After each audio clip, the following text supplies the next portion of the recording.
जो केवल एक उद्योगपति नहीं बल्कि एक युग पुरुष के तौर पर जाने जा रहे हैं, उन्हें श्रद्धांजलि देने के लिए इस वक्त नरीमन पॉइंट पर आप देखें लोगों की भीड़ उमड़ रही है। और इसमें केवल वो खास चेहरे नहीं हैं बल्कि आम चेहरे भी हैं जिन्होंने टाटा ग्रुप के साथ या तो काम किया है या अभी भी वो काम कर रहे हैं। आज जब हमारे संवाददाता साकेत वहां पर मौजूद थे, दिनेश मौजूद थे, तब उन्होंने एक ऐसे ही आम व्यक्ति से हमारी बात करवाई। उनका नाम था नीलेश। उन्होंने कहा बहुत ही गरीब परिवार से था लेकिन पेंटिंग करने का मेरा काम था। मेरी पेंटिंग रतन जी को इतनी पसंद आई कि उन्होंने मुझे एक चेक दिया। उन्होंने कहा कि आप जाकर एक घर खरीद लें जिससे कि आपको बेहतर जगह मिलेगी पेंटिंग करने के लिए, क्योंकि बहुत छोटी से घर में वो रहा करते थे, केवल 10 बाय 10 का वो घर हुआ करता था। लेकिन उस व्यक्ति ने काम मांगा और फिर रतन जी का ज़रा आप दिल देखिए। पहले ये तस्वीरें आपको बता दूं कि इस वक्त लगातार भीड़ वहां पर जुटी हुई है और दर्शन करने के लिए बड़े बड़े चेहरे भी इस वक्त आपको दिखाई दे रहे होंगे जो अपने श्रद्धा सुमन अर्पित यहाँ पर कर रहे हैं। मैं वो कहानी जरा पूरी कर दूं तो वो नीलेश कह रहे हैं कि मैं उनसे वो चेक ले सकता था लेकिन मुझे ये लगा कि मुझे अगर कोई काम मिल जाता है तो शायद मेरे लिए ये जीवन ज़्यादा बेहतर हो जाएगा। उस वक्त रतन टाटा ने कहा अच्छा ठीक है, मैं आपके लिए कुछ ना कुछ करने का प्रयास ज़रूर करूंगा। कुछ समय बीतने के बाद उन्होंने कहा कि क्योंकि आप पेंटिंग करते हैं इसलिए मैं आपके लिए बाकायदा एक आर्ट गैलरी की व्यवस्था कर देता हूं। आप जाएं वहां पर अपनी गैलरी में अपनी पेंटिंग्स का प्रदर्शन करें। सोचिए, ये होता है विजन। उन्होंने पैसों से भी मदद करनी चाहिए। जब अगले व्यक्ति ने मना कर दिया तो उन्होंने कहा कि मैं आपके लिए दूसरा साधन उपलब्ध कराऊंगा। बड़े लोग हैं, कह दी कोई बात कह के भूल सकते हैं, लेकिन बड़ी बात यह है कि व्यक्ति भूला नहीं और यही उनके व्यक्तित्व को महान बनाता है। 2-3 महीने बाद ही सही गैलरी का आयोजन भी किया गया, पेंटिंग भी बनाई गई, प्रदर्शित भी हुई। वो खुद वहां नहीं जा पाए, स्वास्थ्य कारणों की वजह से उन्हें विदेश जाना पड़ा, किसी कारण की वजह से। लेकिन अवधेश जी, इससे ज़्यादा बड़ी बात क्या होगी? किसी को भी कुछ कहकर वादा कर दिया, भूल गए। वो भूले नहीं, याद रखा उन्होंने। नहीं, आज तो महान होने का ये सबसे बड़ा लक्षण नहीं है कि आप किसी के साथ कोई बात कहिए और फिर 1 घंटे बाद आप भूल जाइए। मैं तो अपने जीवन में देश के बड़े बड़े लोगों से मिला, कई लोगों को बोला भी। कल भी एक जगह मैं गया था तो मैंने कहा कि आप सितंबर 2022 में आपने मुझे ये कहा था और मैं सोचा कि आपके सामने न बताऊं, आप बड़े आदमी हैं। उसके बाद आप ऐसा भूले कि मुझे 2024 2 साल बाद मुझे याद कराना पड़ रहा है। लेकिन देखो, आज एक कवि हैं अंकित जैन, बहुत साधारण कवि होंगे लेकिन इन्होंने एक इन पर कविता लिखी है। पहले उसको पढ़ दूंगा, उसके कुछ पंक्तियों को मेरे मोबाइल पर आया है तो उसके बाद जो कई जगह ये देखा है। वो विरासत के दीप टाटा जी पर ही लिखा है, रतन टाटा पर। वे दीप थे जो जलते रहे, हर राह को रोशन करते रहे, सादगी का एक प्रतीक बने, सबके दिल में बसी वो छवि रहे। न व्यापार न दौलत का अभिमान, वो थे अपनेपन का मान, टाटा का नाम जहां भी आए वो सेवा का पाठ पर आए। अब आगे मैं बीच में छोड़ता हूं। रतन थे वो जिनका नाम ही चमक, हर मुश्किल में बना वो ध्रुव तारा, जिसने दी नई उड़ान भारत को, वो था एक स्वप्न दष्टा प्यारा। आंखों में नमी है, दिल में आभार, किया जो उन्होंने है अनमोल उपहार। रतन टाटा तेरा नाम अमर रहेगा, तेरे बिना भी तेरा स्वप्न पूरा होगा। ये उन्होंने आज, और से कई कविताएं रही हैं लेकिन एक मैं 2 पंक्ति का एक शेर और पढ़ देता हूं। एक सूरज था कि तारों के घराने से उठा, परवीन शाकिर का शेर है। आंख हैरान है कि क्या शख्स जमाने से उठा, लोग अच्छे हैं बहुत दिल में उतर जाते हैं, एक बुराई है तो बस ये है कि मर जाते हैं।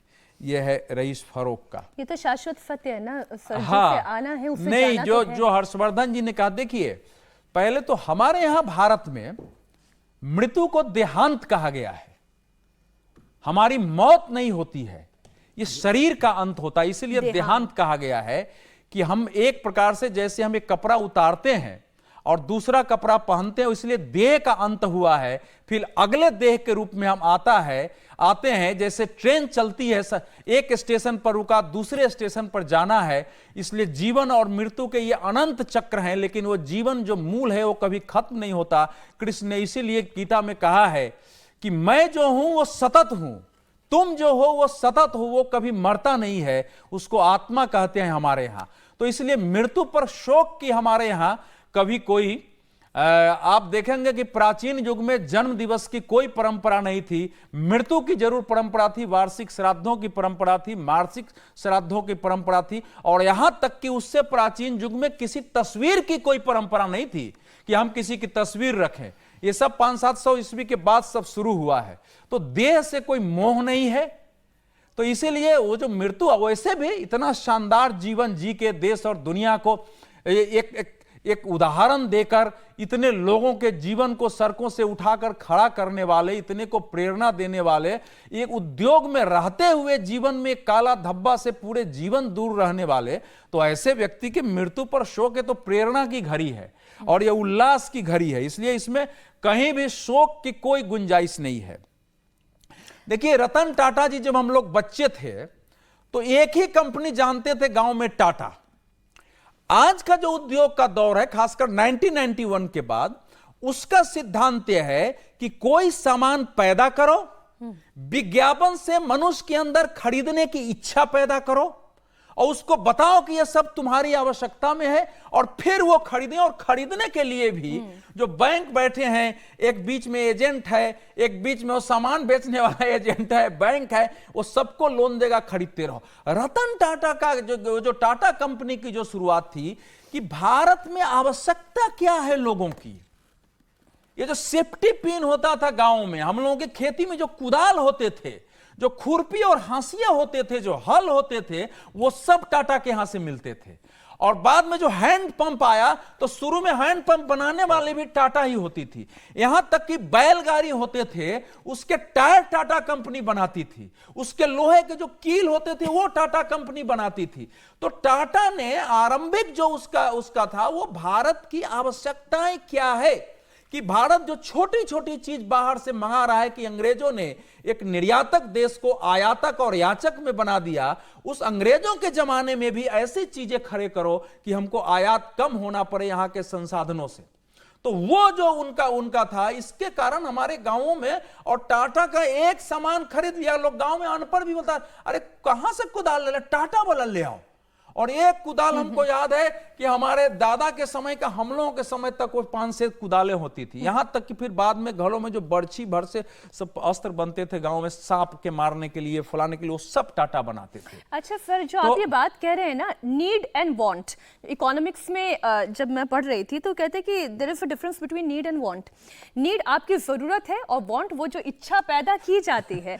तो नीड कैसे है आप समझिए, रतन टाटा की ये सोच थी कि आने वाले वक्त में कैंसर एक बहुत बड़ी बीमारी होगी, और इसलिए उन्होंने हेल्थ सेक्टर में कैंसर का इतना बड़ा काम किया, इतना बड़ा अस्पताल खोला कि पूरे देश में अगर कहीं भी कैंसर पर जब चर्चा होती तो कहते हैं आपने टाटा में दिखवा दिया। रिसर्च सेंटर के तौर पे बड़ा काम किया। हॉस्पिटल्स तो बहुत बन जाते हैं, हॉस्पिटल तो कमाने के लिए बनते हैं, वो रिसर्च सेंटर के तौर पर उसने काम। और वांट के बीच में फर्क क्या है? उन्होंने उस चीज की जरूरत को इतने साल पहले समझा और आज वाकई में उसकी जरूरत है।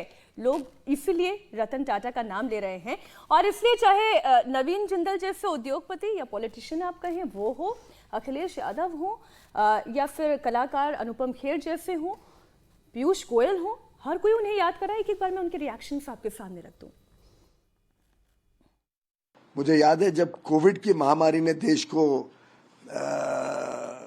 इतने तकलीफ में डाला, तब हमारी एक बातचीत चल रही थी कैसे भारत के उद्योग जगत के लोग मदद कर सकते हैं। तो रतन टाटा जी ने 1 मिनट झिझक नहीं की, सीधा कहा कि टाटा ग्रुप 1500 करोड़ रुपए कोविड की लड़ाई के लिए सरकार के साथ जुड़ के खर्चा करेगा, बिना कुछ वापस सामने किसी प्रकार का कोई कंडीशन रखे। 1500 करोड़ रुपए उन्होंने कमिट कर दिए कोविड की लड़ाई के लिए, जिसमें से 500 करोड़ रुपए उन्होंने सीधा एक दिन के अंदर चेक भेज दिया पीएम केयर्स में, जिससे कोविड की लड़ाई में भी हमारे हाथ मजबूत हुए। रतन टाटा जी ने पूरा अपना जीवन देश की सेवा में लगाया। उन्होंने औद्योगिकरण के अंदर देश को स्टील के लिए आत्मनिर्भर बनाने के लिए उन्होंने बहुत काम किया। गाड़ियों को बनाने के लिए एयरलाइंस, उन्होंने हर बहुत से फील्ड्स के अंदर उन्होंने बहुत काम किया और उनका जाना निश्चय ही हमारे देश के लिए एक बहुत बड़ा नुकसान है। और लेकिन मैं समझता हूँ जो उन्होंने काम किया है, उन्होंने इंस्टीट्यूशंस डेवलप किए हैं, तो वो इंस्टीट्यूशंस, उनका किया हुआ काम वो हमेशा देश के लिए काम करता रहेगा। तो इसलिए मैं समझता हूँ कि वो करोड़ों लोगों के लिए एक प्रेरणा का स्रोत है जो कि हमेशा रहेंगे। लगता था कि रतन टाटा पूरे जीवन भर, हमारे जीवन भर, आने वाले जीवन में हमेशा रहेंगे, क्योंकि कुछ लोग आप उनको हमेशा मिलते नहीं हैं, बट उनका एहसास देश के इंफ्रास्ट्रक्चर में नज़र आता है, देश के चैरिटी इंस्टीट्यूशन में नज़र आता है, देश के आबो हवा में नज़र आता है, अच्छाई में नज़र आता है। तो आज मैं कहूँगा कि देश ने अपना एक रत्न खो दिया है और उनका नाम था रतन टाटा। मेरी मुलाकात उनसे कुछ साल पहले लंदन में हुई थी। बकिंगम गेट में उनका एक ताज का होटल है, तो मुझे मिले थे और 5-7 मिनट तक बात करते रहे और फिर बोले कि आई लाइक योर कॉमेडीज़, आप I laugh when I see you sometimes, not very often but rarely I saw 1 or 2 comedies. But उसके अलावा आई थिंक किसी इंसान को अगर अपना आदर्श बनाना है तो उसमें रतन टाटा सबसे ऊपर नंबर पर आएंगे। जो बात अनुपम खेर कह रहे थे कि वो आप भले ही उनसे मिले या ना मिले, मैं कभी नहीं मिली, लेकिन उनके बारे में हमेशा पढ़ा, हमेशा उनके बारे में सुना और उनके आपके साथ होने का एहसास वैसे ही है जैसे अनुपम खेर कह रहे थे समीर जी कि नमक का या फिर दाल का या फिर इस्तेमाल होने वाले उस स्टील का, सुई, सेफ्टी पिन का, अभी अवधेश जी कह रहे थे कि कुदाल से लेकर कील तक का उनकी प्रेजेंस तो है। देखिए, रतन टाटा और टाटा समूह की एक बड़ी खूबसूरती, एक बहुत बड़ी बात रही कि वो हमेशा पैसा बनाने के पीछे नहीं भागे। उन्होंने ये नहीं सोचा कि किस प्रोडक्ट बनाने से हमें ज़्यादा पैसा मिलेगा, ज़्यादा मार्जिन मिलेगा, ज़्यादा पैसा बना लेंगे। उन्होंने देखा कि इस प्रोडक्ट बनाने से हम हिंदुस्तान के जो आम लोग हैं उनका कितना भला कर सकते हैं, उन लोगों को हम कितनी सहूलियतें दे सकते हैं, उन्हें कितना अच्छा प्रोडक्ट दे सकते हैं, हमारे इस प्रोडक्ट से वो कितने राहत महसूस कर सकते हैं, वो प्रोडक्ट उनके जीवन में कितना काम आ सकता है। और देखिए, सारे टाइटन जब घड़ी आई तो उसके पहले HMT हुआ करती थी, लेकिन टाइटन कितनी वेरी है, टाइटन घड़ी छा गई। फिर टाटा चाय का भी आप देखिए, टाटा नमक देखिए, मतलब अच्छा, हर चीजों को। मेरे फादर इन लॉ बताते हैं कि शादी के टाइम में ये पूछा जाता था कि भैया घड़ी कौन सी है, टाइटन की घड़ी है कि नहीं है। बिल्कुल, तो दूल्हे के लिए टाइटन की घड़ी होनी चाहिए। HMT बहुत होता था। तो इतनी वैरायटी निकालना, और उसके बाद आप देखिए वैल्यूज को। आप जमशेद जी के सोना घड़ी उस समय, लेकिन वैल्यूज को लेकर अगर आप बात करोगे टाटा की, तो टाटा ने वैल्यू से कभी समझौता नहीं किया। अपने ग्रुप में उन्होंने उनके जो वैल्यूज थे ग्रुप को लेके, उसको कभी समझौता नहीं किया। और अब जो देखिए, जब साइरस मिस्त्री बने और जब वो उस ग्रुप को एक पैसा बनाने की कंपनी की तरफ ज्यादा ले जा रहे थे कि लाभ खड़ा करेंगे, पैसा बनाएंगे, जिन कंपनी से बहुत प्रॉफिट नहीं हो रहा है, जो ऐसे इन्वेस्टमेंट है जो बहुत ज्यादा रिटर्न नहीं दे रहे हैं, हम उन्हें बेचेंगे, तो रतन टाटा ने स्वीकार नहीं किया। रतन टाटा ने कहा कि हमारी ब्रांड वैल्यू जो है, हमारे जो वैल्यूज है, हमारा मकसद पैसा कमाना नहीं है किसी भी तरीके से, हम पैसों की दौड़ में नहीं जाएंगे, हमारे वैल्यू से समझौता नहीं होना चाहिए।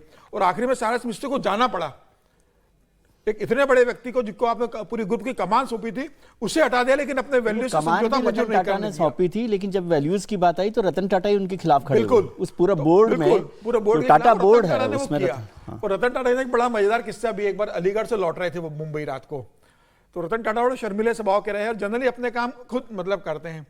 तो पनवेल से आगे निकले तो उनको चाय पीने की इच्छा हुई, तो उन्होंने कहा चलो मैं साइड में ही चाय पीता हूँ। तो हालांकि सिक्योरिटी के लोग थे, गार्ड थे, उन्होंने कहा आप बैठो, मैं अपने आराम से चाय पीऊँगा फिर चलेंगे। वो काउंटर वहाँ एक छोटा सा ढाबा बना था, वहाँ उन्होंने चाय ली। वो ढाबा वाला पहचानता नहीं था कि रतन टाटा है। उन्होंने चाय ली, चाय पी और पैसे देने जब गए तो रतन टाटा ने इस घटना का जिक्र किया है। तो उन्होंने 2000 का नोट निकाल के उसको दिया पैसों के लिए। तो बोला कि भाई छुट्टे नहीं है मेरे पास, आप छुट्टे दीजिए। तो रतन टाटा ने कार्ड दिया कि कार्ड से पेमेंट करता हूँ। तो उसने कहा यहाँ कार्ड नहीं चलता, आप कैश दीजिए। और रतन टाटा दुविधा में, उन्होंने देखा तो उनके पास सारा पैसा 2-2 हज़ार रुपए के थे, छुट्टे थे नहीं। तो उन्होंने कहा कि भाई मेरे पास छुट्टे पैसे नहीं है अभी। तो बोले भाई आप बड़े आदमी हो, जब सफर में बड़े आदमी निकलता है तो उसको भी हाथ में चिल्लर लेके चलना चाहिए, कब चिल्लर की जरूरत पड़ जाए आप हमेशा चिल्लर लेके निकलना। रतन टाटा ने कहा ठीक है। फिर वो आए, उन्होंने गार्ड से बोला कि उसका पेमेंट कर दीजिए। फिर रतन टाटा बोले कि वो मुझे एक सबक था जीवन में कि आप हमेशा बड़ा नोट जेब में लेके चलोगे तो जरूरी नहीं कि बड़ा नोट आपका हर जगह चलेगा। आपको हर परिस्थितियों को रहना चाहिए। समाज में हर तरह के लोग रहते हैं, आपके कारण कहीं ऐसी स्थिति ना हो कि आप कोई असहज हो जाए या आपको असहज होना पड़े। बोले उसके बाद जब भी मैं कभी सफर पे जाता था तो कुछ छुट्टे पैसे जरूर अपने पास रखता था कि फिर अगर वैसी स्थिति आएगी तो मैं उस दुकानदार को छुट्टा पैसा दे सकूं। तो इस तरीके के साथ उनके बड़े मतलब किस्से जुड़े हुए। संघ मुख्यालय है रतन टाटा। अच्छा हाँ, ये तस्वीर मैं एक देख रही थी और जब वो मुख्यालय पहुंचे थे तब उस बात को लेकर बड़ी विजय जी आलोचना भी हो गई थी कि रतन टाटा को आरएसएस में जाने की क्या आवश्यकता थी, वो उस मंच पर बैठने की क्या आवश्यकता थी। उसको लेकर भी बहुत बात हुई, लेकिन यदि आप संघ को और रतन टाटा को देखें तो दोनों में कॉमन क्या है? दोनों में कॉमन है राष्ट्र निर्माण की भावना। संघ का भी जो मूल उद्देश्य है वो राष्ट्र निर्माण को लेकर है, बाकी सब चीजों पर बहुत सारी बातें होती है, चर्चा होती है, नेशन फर्स्ट। और रतन टाटा भी नेशन फर्स्ट वाले लोग हैं। हालांकि हम सब लोग उनको अलग तरीके से देखते हैं, इंडस्ट्रीज के तौर पे भी, फिर पारसी होने की वजह से भी, और एक सेक्युलर इमेज को लेकर भी वो बार बार चर्चा होती है। लेकिन मुझे नहीं लगा कि उन दोनों में कोई कॉमन फैक्टर नहीं। एक बड़ा कॉमन फैक्टर है दोनों में कि नेशन फर्स्ट वाली बात है। लेकिन मैं एक किस्सा वो अभी मुझे फिर से याद आया अमिताभ बच्चन का, कि अमिताभ बच्चन ने उसका जिक्र किया था खुद ने कि जब वो अपने करियर के पीक पर थे और वो हवाई जहाज में प्लेन में सफर कर रहे थे तो उनके अमिताभ बच्चन अपने करियर के पीक पर थे। रतन टाटा का तो करियर का पीक पूरी जिंदगी है। जी जी जी जी। तो अमिताभ बच्चन के अपने करियर के पीक पर थे। मतलब सोचिए, वो अमिताभ बच्चन भी अपने आप में रतन टाटा कहना चाहिए, वो इंडस्ट्री के बहुत बड़े, हाँ फिल्म इंडस्ट्री के बहुत बड़े लोगों में से। तो वो प्लेन में बैठे हुए हैं बिजनेस क्लास में और उनके साथ में एक को पैसेंजर है जो पैंट शर्ट पहने हुए बैठा हुआ है। बहुत देर हो गई तो हीरो को तो लगता है ना कि अमिताभ बच्चन है तो हाँ, पूरा मुझे याद आ रहा है वो अपने अखबार में ही पढ़ रहे हैं। जी जी जी। और फिर उन्होंने पूछा ये कि क्या है, कौन है। फिर उन्होंने बचा, अच्छा आप कौन हैं? तो उनका मैं अमिताभ बच्चन हूँ। तब भी वो उनको नहीं रिकॉग्नाइज आप क्या करते हैं। और तब उनको समझ में आया कि भाई किस आदमी के साथ मैं बैठा हूँ। अमिताभ बच्चन को लगा कि रतन टाटा मतलब क्या चीज़ है जिसको जो कहाँ पहुंचा हुआ, और उसको अमिताभ बच्चन जैसे आदमी के बारे में पता नहीं। ये अलग बात है कि फिर 2004 में रतन टाटा ने एक फिल्म को प्रोड्यूस की, एतबार, जो अमिताभ बच्चन के लिए थी। ये देखिए आप, ये तो अलग अलग फील्ड की बात हो गई। हाँ, लेकिन वो को बिजनेस राइवलरीज की हम कहानियां सुनते हैं या कंपटीशन की बात हम सुनते हैं, आज तक जितने भी बड़ी बड़ी कंपनीज के जितने बड़े चेयरमैन हुए, रतन टाटा के लिए सबने सम्मान, सबने अपनी श्रद्धा ही व्यक्त की। मैं नारायण मूर्ति की 2020 की एक तस्वीर देख रही हूँ, मंच पर रतन टाटा खड़े हुए हैं, नारायण मूर्ति खड़े हुए हैं, वो नारायण मूर्ति उनके पांव छू रहे हैं। ये देखिए, बिजनेस वर्ल्ड में कंपटीशन एंड राइवलरी तो हम सुनते हैं, लेकिन इस तरीके की श्रद्धा और सम्मान की तस्वीरें भी सामने आती है अगर सामने सम्मान पाने वाला शख्स रतन टाटा जैसा हो। एक छोटे से बिजनेस को उतार चढ़ाव जिंदगी में सबके होते, चाहे रतन टाटा हो या कोई भी हो, लेकिन वो हमेशा ये कहते थे, उनकी एक बहुत महत्वपूर्ण बात है जो जिंदगी के लिए, कि जिंदगी में कोई किसी की भी जिंदगी हो उसमें उतार चढ़ाव बहुत महत्वपूर्ण है। क्योंकि ईसीजी में भी जो सीधी लाइन होती है ना, बताती है कि अब आप जिंदा नहीं है। आज हमारे बीच में भले ही रतन टाटा नहीं है, लेकिन उनके विचार और उनके काम जिंदा हैं।